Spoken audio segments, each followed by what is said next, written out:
Kecelakaan lalu lintas akibat out of control atau OC terjadi di Jalan Raya Ketewel, memasuki Banjarpuseh, Desa Ketewel, Kecamatan Sukawati, Gianyar, tepatnya di sebelah utara Pura Payogan Agung, Jumat 4 November sekitar pukul 2.30 WITA.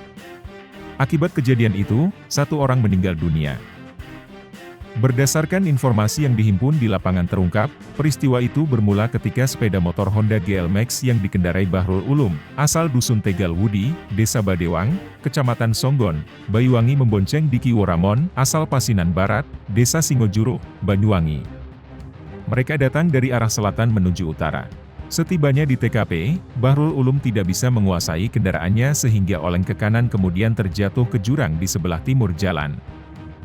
Akibatnya, Bahrul Ulum meninggal dunia di tempat kejadian akibat luka yang dialami. Sedangkan Diki yang dibonceng hanya mengalami luka-luka. Kanit Laka Polsek Sukawati, Ibtu Imadeweta membenarkan kejadian itu.